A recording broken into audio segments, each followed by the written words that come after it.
Buenos días, Gran Canaria, bienvenidos y bienvenidas a los desayunos de Canal 13 Digital. Les recordamos que nos pueden escuchar a través de la radio, la 94.8 de la frecuencia modulada y, como no, también a través de internet, www.canal13digital.com. Como cada jueves tenemos una cita en esta casa con la doctora Catalina Cárdenas, médico de atención primaria del Centro de Salud Arguineguín. Muy buenos días, doctora, bienvenida. Muy buenos días, muchas gracias. Hoy vamos a hablar del Parkinson y para ello pues la doctora va a empezar un poco lo que es el Parkinson, la causa, los síntomas, la epidemiología. Pues vamos a empezar, doctora, cuando usted quiera.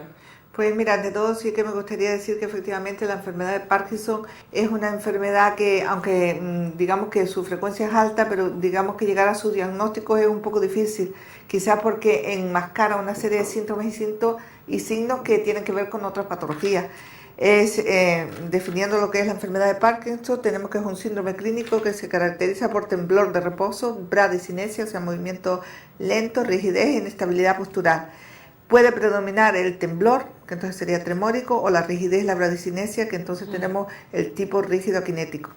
La enfermedad de Parkinson es un proceso crónico y progresivo provocado por la degeneración neuronal en la sustancia negra, lo que conlleva una disminución en los niveles de la dopamina, responsable de toda la sintomatología que a continuación vamos a explicar.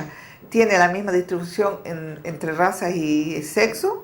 Se calcula que en España existe una prevalencia del 0,1%, sería el tanto por ciento de casos actuales en un momento puntual, y la prevalencia de la enfermedad aumenta con la edad media de comienzo está en torno a los 55 años, aunque existen formas de aparición temprana, o sea, antes de los 40, que corresponden aproximadamente entre el 5 y el 10% de los casos de enfermedad de Parkinson.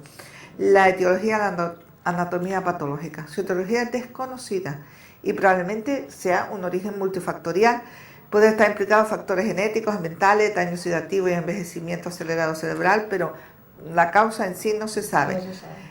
Ocurre una pérdida neuronal con despigmentación y gliosis de predominio en la parte compacta, región ventrolateral de la sustancia negra. Dentro de las neuronas aparecen los cuerpos de Lewy, que es una degeneración en sí de las células nerviosas. Esto origina un déficit de células dopaminérgicas en el sistema nigroestriado, dando lugar a una depresión de dopamina.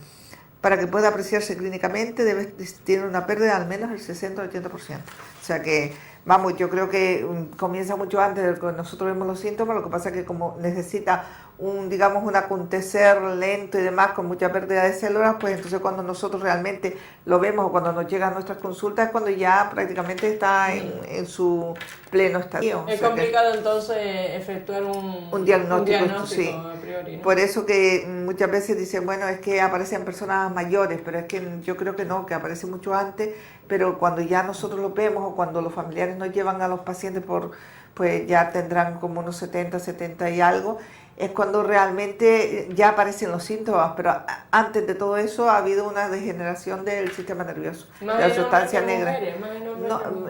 Igual, tanto hombres como mujeres, aunque yo en la clínica diaria veo más hombres que mujeres. O sea que, aunque dice que es igual, pero bueno. Desde atención primaria, la valoración del paciente con parkinsonismo, hay que tener en cuenta que tiene un comienzo insidioso, por lo que en ocasiones su diagnóstico es difícil. Su inicio suele ser unilateral, a diferencia de otros parkinsonismos, aunque luego se hace bilateral. Los síntomas son poquito bien claros. Hay un temblor de reposo, que es el primer síntoma, en el 75% de los casos. Los pacientes sin temblor presentan un predominio rígido kinético o temblor, o la rigidez esta que les cuesta levantarse, iniciar la marcha y demás. Las características, digamos que el temblor es de reposo, aunque a veces se presenta al mantener una postura determinada. Es grosero, desaparece con el sueño y empeora en situación de estrés. Afecta a las manos, el típico temblor de contar monedas, ¿no? Sí. En los pies, en la cara, que es lo que se llama la mueca de conejo, ¿no? Porque se le queda una cara muy especial, las mandíbulas y el músculo de la lengua. El inicio en una mano se extiende al miembro inferior del mismo lado, o sea, ipsilateral, y después a la mano contralateral. La clínica predomina siempre en el lado afectado del inicio, o sea, comienza esta mano, después el miembro inferior del mismo lado y luego al lado contralateral.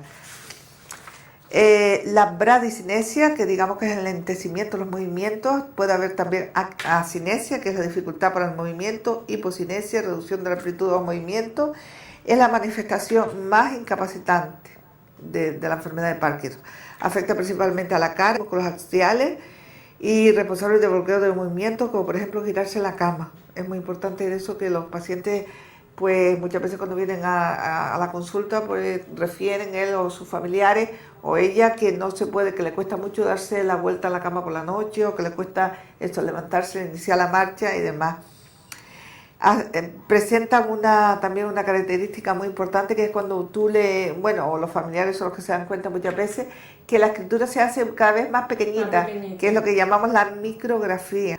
Dificultad para abrocharse los botones, eso es muy típico además, pero ya siempre en periodos un poquito más avanzados que lo que yo hablaba antes, ¿no? Y para atarse los cordones de los zapatos, por tanto se trata de una enfermedad incapacitante. Y va aumentando. Va aumentando, claro, a medida que aumenta la destrucción de las células, pues aumentan los síntomas y entonces se producen estas discapacidades que no le dejan llevar una vida normal.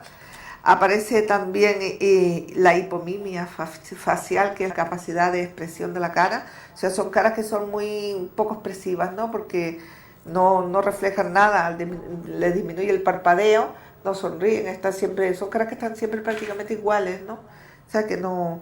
En la marcha es una marcha con pasos cortos, arrastrando los pies, flexionando el tronco hacia adelante y disminución del braceo. Es lo que se llama la marcha festinante, ¿no? La rigidez provocada por el aumento del tono conlleva mayor resistencia para la realización del movimiento pasivo de las extremidades. Afecta rigidez en rueda dentada. Eso quiere decir que si por ejemplo tiene el brazo flexionado, cuando tú se lo intentas extender, lo hace como si fuera una rueda por saltitos, ¿no? Por tramos, ¿no? Sí, sí, efectivamente. Además puede haber afectación de los reflejos posturales, afectación de la estabilidad y del equilibrio. Existe una serie de trastornos cognitivos y neuropsiquiátricos, que era lo que yo comentaba antes. Hay un deterioro cognitivo y demencia del 16 al 32%. Por eso la dificultad, creo yo, en el diagnóstico, y una depresión el 40%.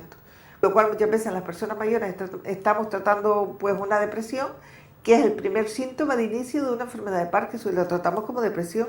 Pero aparte de eso, tú, si te fijas un poquito, ves que existe cierto temblor, pero es que también en las depresiones hay temblor de base. Entonces, pues no, en la depresión, ansiedad, ¿no? Pues siempre existe ese tipo de temblor, de inestabilidad, digamos, a nivel psíquico. Lo que no se sabe si es hereditario, ¿no? Parece que no, que no tiene que ver, ojalá. Claro, porque es que la herencia ya parece que si tienes un familiar con enfermedad de Parkinson, que tú te veas abocado a una enfermedad que puede empezar incluso alrededor de los 40 años, pues es un poco complicado. Pero bueno. Y va aumentando porque también la lentitud en los movimientos, pérdida de equilibrio, ¿qué más? Tipo de temblor también, el tema el temblor pues no le deja prácticamente ni comer. O sea, es un temblor. De coger una taza. Exacto, ¿no? porque al ser un temblor de reposo, pues cuando va a coger, como también es reposo, pues no puede. La imposibilidad para vestirse. Llega un momento que hay que vestir al paciente, ¿no? Digamos. Hay que vestirlo, y porque no se puede ni amarrar los cordones, ni abrochar los botones de la camisa, ni después, claro, digamos también el hecho de que se acompañe casi siempre de una depresión, pues hace que la persona esté más estática, más quieta, no tenga interés por nada. Cuando va a caminar, pues como da pasitos cortos, tiene dificultad en la marcha, pues no le apetece caminar. Entonces son una serie de circunstancias que hace que el paciente con enfermedad de Parkinson prácticamente se vaya quedando como abocado a quedarse en el sillón, ¿no? Y eso también pues tiene sus consecuencias, ¿no? Consecuencias tanto para el paciente como para la familia, para el enfermo en sí y para su familia. También suele tener ansiedad y ataques de pánico, alucinaciones y psicosis, pero eso en el caso, digamos, en los casos más graves.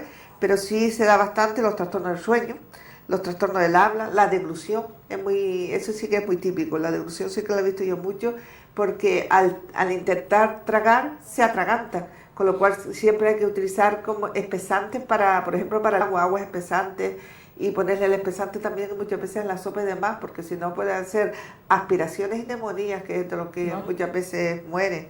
Suelen tener también el síndrome de piernas inquietas, alteraciones autonómicas como la cialorrea, la seborrea, la disfagia, el estreñimiento, la hipotensión, la nicturia. El diagnóstico es fundamentalmente clínico. Estamos ante una enfermedad de Parkinson si cumple con los siguientes puntos. Es una enfermedad progresiva. Tiene que tener por lo menos al menos 2 de los siguientes hechos, pues, respuesta a la levodopa o a lo que le falta en sí, a esta sustancia que producen las neuronas, de sustancia negra, a la sintomatología asimétrica, comienzo asimétrico, ausencia de síntomas clínicos que sugiera un diagnóstico alternativo. A lo largo de su evolución puede desarrollarse depresión, demencia y otros trastornos autonómicos. Tenemos entonces que debe cumplir por lo menos 2 de estos parámetros. Las pruebas complementarias, pues hay veces que sí, que tienen importancia, pero yo creo que la importancia de las pruebas complementarias es el diagnosticar que no tienen otra enfermedad, ¿no? Que no tienen una expansión tumoral, que no tienen una demencia típica, ¿no? Que es lo que se ve tanto el TAC como la resonancia, como el PET o el SPECT. Para valorar la progresión y la severidad de la enfermedad de Parkinson, pues hay diferentes escalas, una la escala de Hoy y otra la de Young, pero bueno, no es una cosa que ahora tampoco la vayamos a entrar punto por punto. El diagnóstico diferencial de la enfermedad de Parkinson, hay varios, como 3 diagnósticos diferenciales, que sería con el parkinsonismo atípico, que digamos que son como causas tiene la parálisis supranuclear progresiva, la atrófica sistémica múltiple, la degeneración córtico-basal, enfermedad de los cuerpos de Lewy, más demencia, enfermedad de neurona motora. Parkinsonismo secundario, esto sí que es muy importante porque muchas veces al dar una medicación para que mejore por su sueño por la noche y demás, producimos estos temblores que sugieren un Parkinson, como pueden ser los antipsicóticos, la metoclopramida y bueno, y otra serie de medicamentos que también producen este tipo de síntomas. Las enfermedades cerebrovasculares, infecciones víricas como las encefalitis, enfermedades asociadas al VIH, sustancias tóxicas como el monóxido de carbono, el metanol, los traumatismos cerebrales, los tumores, que por eso decía yo que era tan importante realizar un TAC. Un simple TAC yo creo que es quizás de las pruebas ya un poquito superior, en la más barata, y la que puede llevar a un diagnóstico diferencial más exacto, o un diagnóstico por exclusión, ¿no? Que no tienen nada, que no tienen una demencia, que no tienen un proceso tumoral ni nada de lo que estábamos hablando. La hidrocefalia y el hematoma subdural crónico, que casi siempre ocurre en personas mayores o en personas bebedoras que han tenido un traumatismo.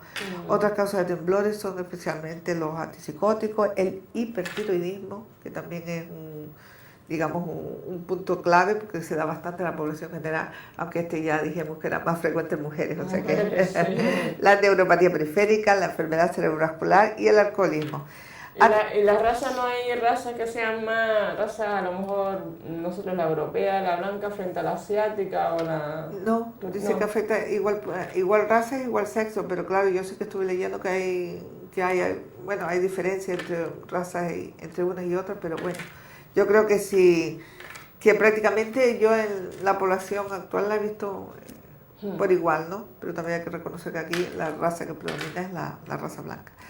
Ante la sospecha clínica de una enfermedad de Parkinson, el paciente debe ser derivado al neurólogo o al especialista que estemos acostumbrados a derivarlo. Si hay geriatra, que no hay, o si hay, ojalá existiera, ¿no?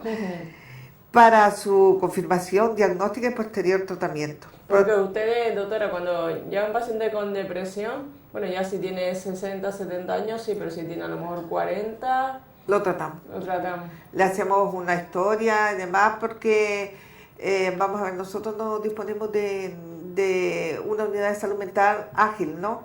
Si nosotros mandamos a un paciente por una depresión a una unidad de salud mental, nos tarda como 3 meses. Entonces, en esos 3 meses nosotros lo que hacemos es primero le ponemos tratamiento, le hacemos la interconsulta y lo citamos otra vez para valorar cómo ha ido ese tratamiento. Entonces, si el tratamiento ha ido más o menos bien, es que ahí está el problema. Y siempre, yo pienso que siempre cualquier persona que inicie una depresión tiene que llevar un estudio neurológico acompañando, porque muchas veces las depresiones tienen una causa orgánica, como es este caso, por ejemplo, de la enfermedad de Parkinson, pues tiene una causa que nosotros, digamos, una persona mayor que se deprime, que tiene muchos temblores, que además, pues nosotros ahí sí que mandamos al neurólogo. El neurólogo también tiene una lista de espera alta y en muchos casos pues te devuelven otra vez para atrás, dice que me falta no sé qué test, qué tal. Sabes que tenemos muchas dificultades a la hora de derivar a las especializadas. Eso sí es verdad, que desde atención primaria, hombre, hemos llegado a una situación crítica en este aspecto, porque si salud mental está bloqueada, porque hay muchísimos pacientes, hay pocos psiquiatras y además tarda pues como un mínimo de 3 meses, y neurología pues a veces no nos recibe los pacientes, se nos dice que le hagamos nosotros, que le hagamos test, que le hagamos no sé cuánto, digo, pero sí, lo lógico es que, vamos a ver, yo no digo que no lo pueda hacer, pero si es que si hago el trabajo de todos los especialistas, pues yo creo que los CAE desaparecen, ¿no? Yo creo que el objetivo es que los especialistas tengan su parcela y nosotros la nuestra. Nosotros, la parcela fundamental para mí, desde mi punto de vista, no es llegar a un diagnóstico y tratar, sino estar ante la sospecha de y luego derivar. Y lo que puedo lo puedo tratar, pero está claro que hace falta prueba. Por ejemplo, nosotros desde Acción Primaria no podemos pedir ni un TAC, ni una resonancia, nada, absolutamente nada. Eso estamos, digamos, cogidos de manos y pies. Entonces, ante estas situaciones, ¿no?, de personas mayores sobre todo, pues yo creo que no las deberían de recibir mucho antes, pero bueno, las cosas están por ahora como están y no... Dice que Canarias tiene unas listas de espera más grandes de toda la, digamos, ¿Y la península. psiquiatría cómo la considera? ¿Como la gran desconocida de la medicina? O no sé, no hay mucha información sobre la psiquiatría. Todo lo entendemos como las casas de reposo, no sé. ¿En psiquiatría? Sí. No. Lo que es a nivel general la psiquiatría, ¿cómo está considerada? ¿Desde atención primaria? Sí. Bueno, no, bien, muy bien, y además nosotros tenemos una unidad de salud mental que es la de vecindario, que, bueno, el que hasta ahora fue jefe, pues nos mandaba a dar charlas y demás al centro de salud de vez en cuando, ¿no? Muy de vez en cuando. Se lo digo en relación si ha aumentado, por ejemplo, los casos de depresión, la muerte de personas mayores, que le fallece su marido o su esposo. Sí. Y ya se aíslan, el problema... ya no quieren salir, ya no quieren, pues, sí, a lo mejor relacionarse con sus hijos, y se meten en su mundo, y después a lo mejor le entra en una depresión de caballo, y después se le puede diagnosticar más adelante un Parkinson. Efectivamente, eso era lo que yo quería decir antes, ¿no? Que efectivamente esa depresión, y yo recuerdo que tuve el caso que yo te comentaba antes, pues efectivamente había fallecido su pareja, y entonces entró en una depresión. Claro, como entras en una depresión, tú piensas, bueno, pues esto es lo que ha pasado, y al final él era un Parkinson. Pero desde el punto de vista de lo que es la salud mental en sí, para mí, como a mí además me gusta mucho, digamos que el problema está en la gran lista de espera que hay. Porque si se agilizara de alguna manera, también hay que tener en cuenta que Canarias está hiperpoblada ahora mismo y con muchos problemas a nivel psiquiátrico. Entonces, claro, sí que te cogen a los pacientes, pero los pacientes que ya tú, digamos, le has puesto un tratamiento que no remite y que tiene ligeros síntomas psicóticos, alucinaciones, tanto visuales como verbales. Pero el resto, digamos, las depresiones normales, que podemos llamar depresiones de la vida diaria, depresiones reactivas, esas no las mandan a que las tratemos nosotros. Claro que muchas veces lo que hace el paciente es pues que se va a coger otra salida, porque no es que nosotros no estemos duchos en la materia, pero sí que es verdad que el paciente va buscando otra cosa, no va buscando que nosotros en 3 o 4 minutos, y es que además es que no hay más que 3 o 4 minutos. Quiero decir, en total son 8 por paciente, pero lo que tú haces, los trámites administrativos y demás, para hablar con el paciente tienes 3 o 4 minutos. Porque es así, porque entre otras cosas los pacientes, los que están esperando por ese paciente que a lo mejor tiene una situación muy grave, no te dan opción, a veces hasta te tocan la puerta para que te des prisa, con lo cual digamos que la situación se vuelve... Teniendo un paciente dentro le da prisa para que sí. Para que se aligere, ¿no? Sí, y después además cuando sale por la puerta hasta le plantan la mosca, sí, que porque se estuvo tanto dentro, que porque tal... ¿Sabes qué? Yo creo que somos poco solidarios en las consultas de atención primaria. Si hay un médico o quien sea, porque hay muchos médicos que están dispuestos a invertir tiempo de su tiempo, porque si bien está bien que las consultas estén temporizadas en el sentido de que, bueno, una cita previa no tiene por qué durar más de 8 minutos, si es para un trámite, una receta electrónica, y eso yo lo hago, vamos, en menos. Pero hay otras cosas, otras patologías, como no hay diferenciación entre una consulta programada y otra demanda, pues digamos que hay situaciones que te llevan muchísimo tiempo. Yo recuerdo ayer me estuve con una señora, pues como unos 20 minutos, y entonces efectivamente cuando salió, pues claro, parece que es que ha cometido un crimen, ¿no? Prácticamente, y lo que ha ido pues a que su médico de cabecera le escuche, que es quien le debe escuchar, porque si yo no lo escucho, yo no le puedo dar prioridad para salud mental. y que a veces no solo es un problema, digamos, es un conjunto, una serie de circunstancias que te llevan a que, vamos, en tu médico de cabecera es en quien confía. Yo sé que muchas veces cuando yo me voy de vacaciones o cuando estoy de días libres y demás, pues los pacientes están esperando que yo llegue para contarme algo que a lo mejor, hombre, se lo podía haber contado al médico sustituto, pero el médico sustituto lo ven como un médico de paso y que no le va a solucionar el problema. Y la costumbre también de los médicos sustitutos que tienden a decir, bueno, eso se lo cuenta su médico cuando venga. Y yo digo, hombre, su médico cuando venga, su médico en este momento eres tú. Digo, no, intenta tú, yo siempre que paso la consulta de otro, intento que todo lo que está en mis manos, cuando paso urgencias, todo lo que está en mis manos, solucionarlo, aunque tarde más, porque al fin y al cabo, si no, ¿para qué vas, no? Y además que eso es lo que a mí como médico me satisface. Lo que está claro es que atención primaria es la primera puerta, ¿no? Es la puerta de entrada. La puerta de entrada. De entrada de todo. De todo. Entonces, un mal diagnóstico que haga un médico de atención primaria va a tener después... Ya lo va arrastrando toda su vida. Toda su vida, ese es el problema. O sea, que si tú enlenteces y dices, bueno, esos son problemas de la edad. Yo es que eso de los problemas de la edad, la verdad es que nunca lo he entendido. Porque nosotros todos tenemos una edad a los 20, a los 40, a los 50, es que no podemos decir, eso es un problema de edad, eso es un diagnóstico y hay que diagnosticarse. Si le dicen, pues bueno, usted tiene una depresión, hay que ver por qué es esa depresión y estudiársele. O sea, yo creo que hay que tener un respeto a los 20, a los 30, a los 40 y a los 70, a los 80, no ni por una edad ni por otra se puede decir eso es problema de sus años, los años que usted tiene. Hombre, está claro que hay cosas, patologías que los mismos pacientes reconocen que a lo mejor de excesos hechos en la juventud, como pueden ser las artrosis a nivel de columna o patologías de este tipo, pero patologías a nivel que uno no entiende, porque la verdad que hay cosas que uno no entiende. Por mucho, no se trata de que uno sea mejor o peor médico, es que hay cosas que hasta que tú no tengas las pruebas, el descarte, la visita al especialista y demás, tú no puedes llegar a ningún diagnóstico y muchas veces los familiares dicen, pero bueno, ¿qué tiene? Digo, espera un momentito, vamos a empezar a hacer pruebas y por descarte y hacerle un seguimiento. Y eso siempre también efectivamente con la ayuda de nuestra enfermería, de nuestra compañía en la atención primaria. Sí, sí. De todos modos, el tema de la medicina ha cambiado también desde el punto de vista de si es hombre o mujer, ¿no? Porque antes a lo mejor que fuera un médico o una mujer, como que eso, medicina era solamente masculino, ¿no? Y lo que era enfermería, todo eran para las mujeres, ¿no? Y eso afortunadamente ha cambiado. El que usted sea doctora le ha perjudicado desde el punto de vista sexista, quiero decir, sí. Qué raro que sea una mujer, usted no es enfermera, ¿no? Como se ha equivocado de carrera. A mí me encanta cuando me confunden con enfermería, me encanta porque me siento enfermera, ¿no? Y en cierto modo me descarga un poco la presión asistencial, pero sí que es verdad que es muy sexista, o sea, el ser humano, pero ya no digamos nadie en particular, sino en general parece que ven el hombre es médico y la mujer es enfermera o es auxiliar de enfermería. Y eso ahora ya no tanto, porque ahora ya digamos que dicen quién es la doctora o quién es. Sí. Pero yo recuerdo cuando yo empecé a trabajar, yo siempre fui enfermera auxiliar, siempre. O sea, a mí me tenía el San Benito de... Y cuando yo le decía que era médico, bueno, una no se lo creía, otros me miraban de arriba abajo, si iba con vaquero, ya pues bueno, ya eso era como una ofensa.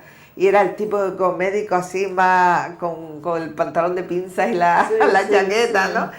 Pero bueno, eso ha ido cambiando efectivamente y ahora ya pues la población ya está más concienciada de que no solo está concienciada, sino como yo te decía en otros programas, que hay hombres que piden doctoras para sus mujeres, digo, para sus parejas, digamos, para su...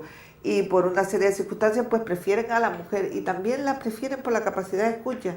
Hay que tener en cuenta que el hombre escucha menos, quizás vaya más rápido a la consulta, pero la capacidad de escucha que tiene un hombre es mucho menor que la de una mujer. Hay de todo, ¿no? Hay de todo, pero en general digamos que las mujeres, quizás por eso que siempre nos hemos quejado, que no nos escuchan, que no sé qué, yo creo que a lo mejor eso ha ido, digamos, dejándonos huella y intentamos siempre escuchar bien a los pacientes. Es que yo pienso que sin una escucha activa, que tampoco se puede mantener durante muchos minutos, porque si no, cuando acaba la consulta ya el dolor de cabeza ya no hay que lo aguante, pero una escucha activa es lo que te lleva al acierto diagnóstico, ¿sabes? que no es una broma eso de escuchar. Yo recuerdo que hubo una ministra, no me acuerdo quién, que decía que con 8 minutos teníamos y nos sobraba, y no era médico, ¿no? Y creo que no era médico, ¿no? Pero de cualquier manera, aunque fuera médico, yo creo que decir eso es una falta de respeto hacia el propio profesional. Digo, a ti te gustaría verte mala que en menos de 8 minutos o en 4 minutos te digan, sí, fui fuera, y te den una receta, no se sabe para qué. No se sabe para qué, porque yo en 4 minutos, sinceramente, una situación compleja, no puedo llegar, ni nadie, porque de hecho especialidades tiene mínimo 15 minutos por paciente. ¿Sabes qué? Y que menos, ¿no? ¿Sabes qué? Y eso que ellos siempre están muy, digamos, en la misma patología. Pero nosotros que igual nos entra uno con una lesión, después el otro con un problema de artrosis, otro con la vista. Entonces tenemos que estar siempre cambiando el chip. ¿Sabes? Que ahora enfocamos esto, después otro. Después muchas veces tiene que ver una diabetes, una hipertensión complicadísima, con muchos efectos secundarios.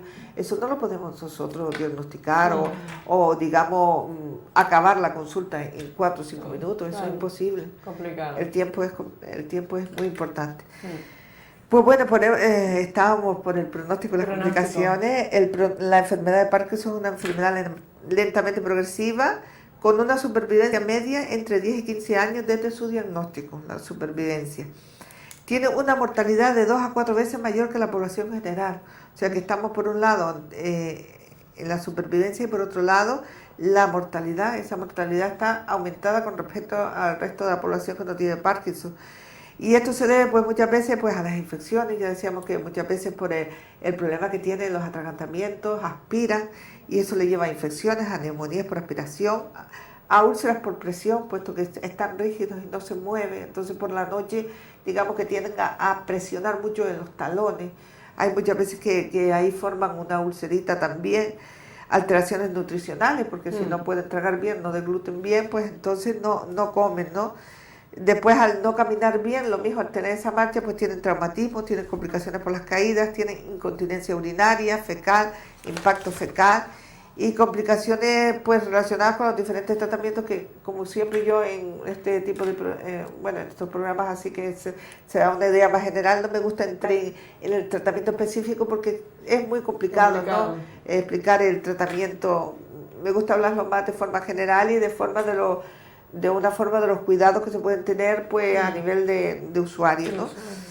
Tenemos que el tratamiento tiene que ser a través de un abordaje multidisciplinar, una terapia ocupacional, fisioterapia, psicoterapia y logopedia.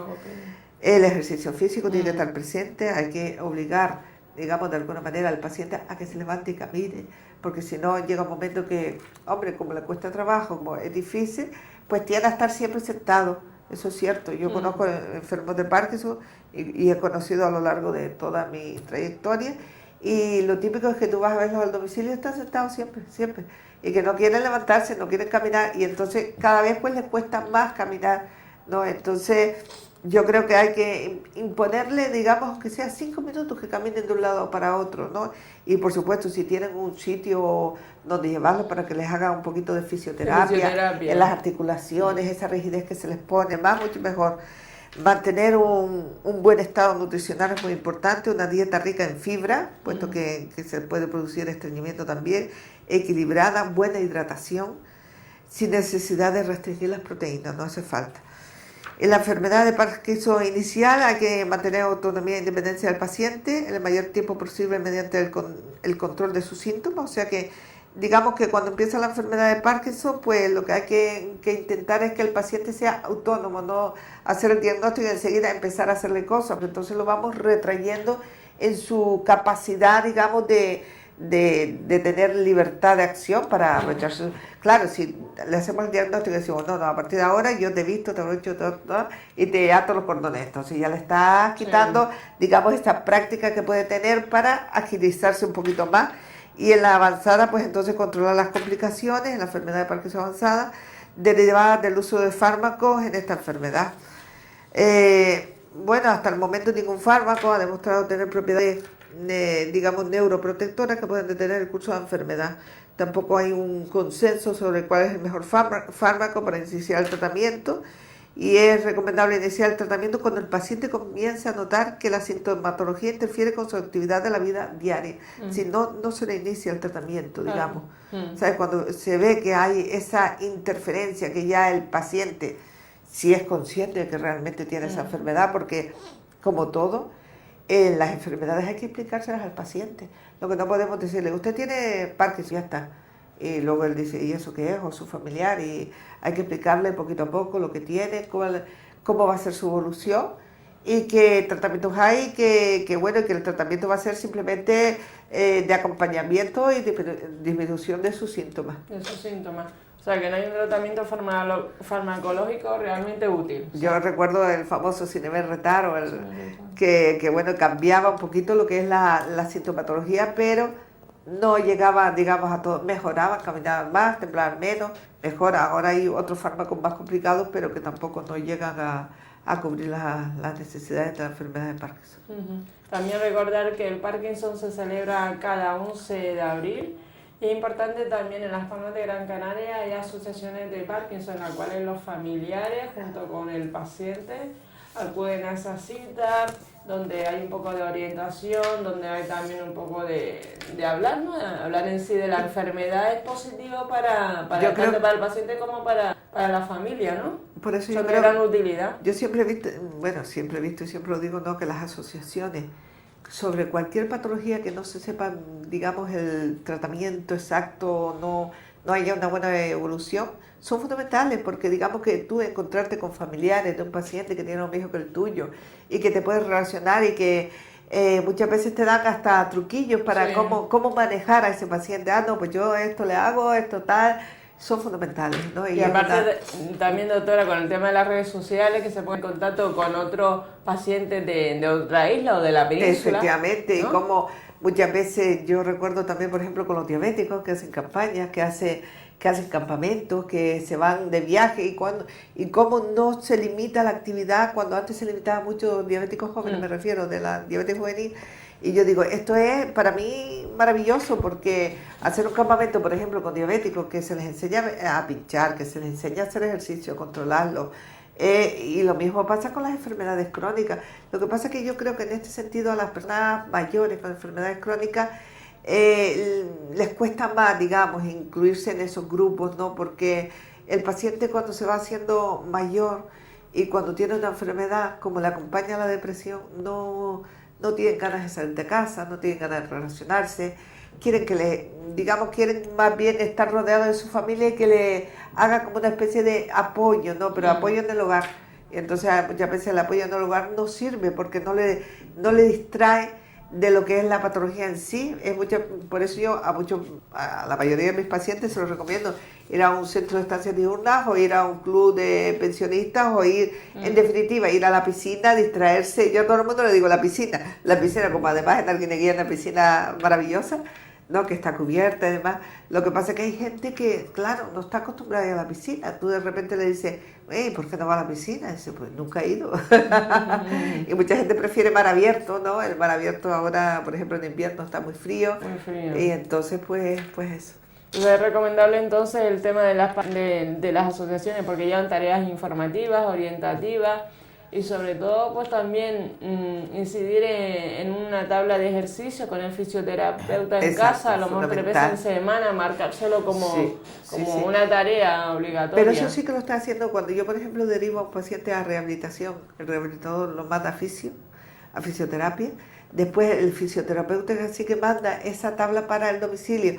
Y los pacientes muchas veces no se lo toman como algo importante, se nos dice, mira tú lo que me manda para yo hacer en casa, pero es que claro, la enfermedad de quién es, del paciente. Entonces yo creo que nosotros, si cuando estamos malos, tenemos que hacer por ponernos buenos, y si te dice, vete haciendo esta tabla de ejercicio, pues, oye, pero por lo menos intenta cumplir 1 mes o 2, si ves que no te va bien, pues entonces, digamos, pues ya nos quejamos. Igual que el endocrino, ¿no? Cuando le pasa ahí la dieta y el desayuno a media mañana, lo que tiene que comer, lo que no tiene que comer. Sí, bueno, ¿no? Lo del endocrino además es que es curioso porque últimamente están los endocrinos consultores, ¿no? Como yo decía, que es triste y lamentable, porque yo la verdad, yo no soy endocrino. Y bueno, lo que se han puesto todo esto para digamos, de alguna manera será para contratar menos o para que ellos trabajen menos. Entonces dicen, no, a interconsulta endocrino no, sino el endocrino va al centro, mira las interconsultas, no mira al paciente y me deja las pautas que yo tengo que hacer con el paciente. Y yo digo, pero bueno, yo será que soy de la escuela de siempre, ¿no? La escuela que si tú eres un endocrino y no tienes lista de espera, ¿por qué no vas a ver el paciente? Porque yo lo tengo que saber, pero es que yo sé un montón de cosas y no las aplico, porque si no, no me da tiempo a hacer otras cosas, es como todo en esta vida, ¿sabes? Pero efectivamente, Alma te dice, póngale una dieta de 1500 calorías. Digo, bueno, para eso lo mando con la enfermera, lo envío. La enfermera además, o el enfermero siempre, digamos que están muy bien formados en tema de dietética, y se lo pone y ya está. O sea, no hay por qué Pero el endocrino no ve al paciente. Actualmente no, en mi zona de salud no. En mi zona de salud lo que hace es que una vez al mes pues va al endocrino, al hospital insular, y todas aquellas personas que yo haya derivado al endocrino, pues se lee las hojas que yo hago, las hojas de interconsulta, y va poniendo pues el otro, y cuando ve, y yo estoy presente, claro, porque si puedo y no tengo ese día la lista muy larga o muy cargada, pues a veces le insisto, digo, pero es que hay que verlo, porque o bien es un diabético tipo 1, o bien es un diabético. Muchas veces también los marineros te exigen un informe desde la Casa del Mar para que puedan trabajar en alta mar, al diabético o a los obesos, a los dislipémicos. Entonces todos esos deben ser vistos por el endocrino, pero no dan cita con el endocrino. Hay una población de riesgo, hipertensión, diabético. Ahí está el problema. Eso es lo que yo, desde mi punto de vista, creo que debe cambiar. Nos intentaron poner también el neurólogo consultor, que también ir al centro y que nosotros lo hagamos, vamos. A mí es que eso prefiero yo que no sé, que es una cuestión muy delicada. Nosotros somos endocrinos, somos neurólogos, somos médicos de atención primaria, con una experiencia, unos más, otros menos, pero bueno, la experiencia es suficiente para nosotros tratar y llegar, como digo yo, a los diagnósticos, pero luego a partir de ahí, oye, pues hay otros profesionales que se incorporan y que están para eso, o sea que no están para otra cosa. Quien se le haya ocurrido pensar que el médico de atención primaria puede con toda la sobrecarga que le eche, yo creo que lo que se está cargando es atención primaria. ¿Cuántos pacientes suele tener un médico de atención primaria?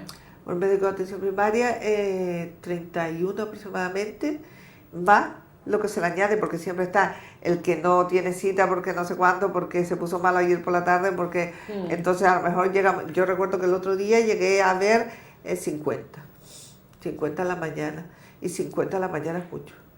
Tenía citados 30, ¿eh? O sea que los otros me vinieron, digamos, sin cita, por motivos, digamos, por motivos que no pueden esperar, porque hay que tener en cuenta que hoy en día un paciente que se pone malo, que estamos todos malos, y necesita una baja, ellos no pueden esperar a que le den cita previa, que a lo mejor tarda, yo qué sé, 3 o 4 días más, porque las empresas no están esperando por las bajas.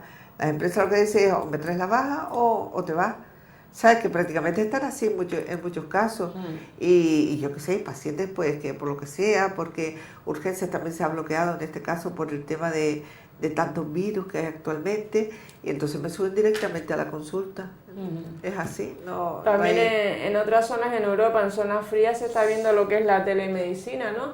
Que es un poco, el paciente está en su casa y usted está en su consulta mediante una cámara web, pues le va contando lo que le pasa y usted después le envía la receta electrónica. En zonas rurales, zonas frías, sí, por ejemplo, Noruega, sí, en Noruega sí, que yo lo vi una vez el programa, tema, sí, ¿no? Sí. Yo creo que eso está muy bien, incluso, pues eso lo utilizo yo, no la telemedicina, pero sí cuando, por ejemplo, un enfermero va a domicilio a ver una herida y a mí no me da tiempo de ir, sí que me hace una foto y me la envía a través de WhatsApp. Eso de un WhatsApp. Poco de ahorrar tiempo, ¿no? Es una manera de que si va una persona y la otra no puede ir, pues te la manda y así se va viendo la evolución. Hombre, la telemedicina sirve para casos, digamos, que... Sí, sobre todo eran pacientes así mayores, que tenían que tener una evolución, y entonces el médico a lo mejor pasaba 1 mes o 2 meses aislado. Exacto. Con el tema de las condiciones climatológicas. Sí, la nieve y demás, que y no se puede ir. Y entonces también evitas también menos gasto, porque realmente... Sí, menos gasto y menos desplazamientos innecesarios en este caso. Yo creo que es una muy buena idea esa, y que se podría hacer con los pacientes efectivamente que viven alejados. Date cuenta que, por ejemplo, el municipio de Mogán es un municipio muy disperso que va desde Beneguera hasta Barranquilla Andrés y Soria. Si en estos, digamos, en estos barrios tan alejados tuvieran esa posibilidad de una telecomunicación, digamos, de alguna manera, pues yo creo que algunas cosas sí se podrían solucionar. Lo que pasa es que, claro, hay que tener mucho cuidado porque hay cosas que necesitan de por ejemplo, una medición o comprobación de la tensión, un electro. Pero bueno, ya eso ya lo podríamos ver y decir, pues ahora te vienes para acá. ¿Sabes qué? Sería como dedicar un tiempo de la consulta, que además sería un tiempo muy agradable porque es diferente, ¿no? Haríamos Yo creo que eso es lo que hace falta en la atención primaria, darle como un giro y hacer las cosas de otra manera, hacer las cosas más dinámicas, no la rutina esa, boom, boom, boom, boom.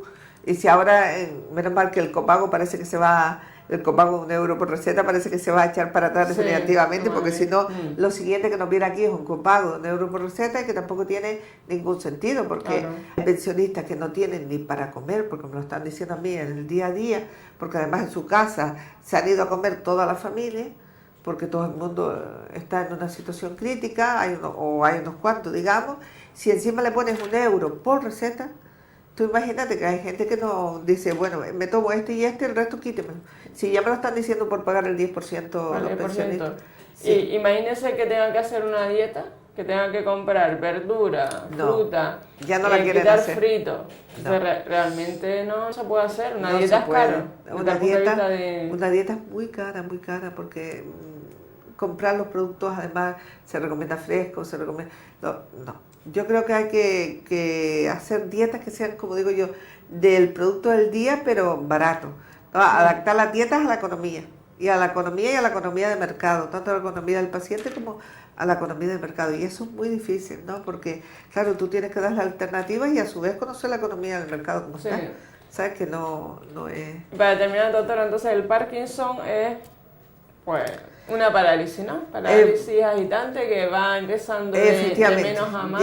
Llega un momento donde el paciente se ve recluido efectivamente en una silla o en una silla de ruedas o demás y que no camina muy poquito.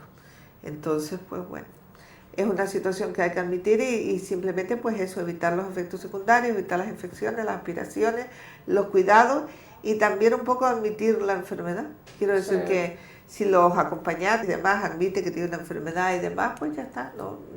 ¿Sabes? Le ponemos los cuidados adecuados y a seguir para adelante. Y no presionar al paciente, porque a veces la familia como que se irrita bastante, ¿no? La familia en general el cuidador se lo pasa fatal. O la cuidadora. O la cuidadora se lo pasa fatal, que casi siempre es una cuidadora. Se lo pasa fatal porque ve que, claro, que la situación avanza y entonces muchas veces nosotros tenemos la idea de que, claro, lo cuidamos tal, hasta que no, digamos, pasemos a otra fase, que es la de admitir que esa enfermedad es lentamente progresiva hacia la quietud total del paciente, pues yo creo que nos lo pasamos mal porque le exigimos al paciente más de lo que puede, no se atragante, no porque se atraganta, porque tose, pero eso forma parte de los síntomas de esa enfermedad. ¿Sabes qué es? Efectivamente. Muy bien, pues gracias doctora por estar aquí esta mañana. Gracias. Espero que la entrevista de hoy de la doctora Catalina Cárdenas, que hoy hemos hablado del Parkinson, haya sido de su agrado. Muy buenos días, Gran Canaria.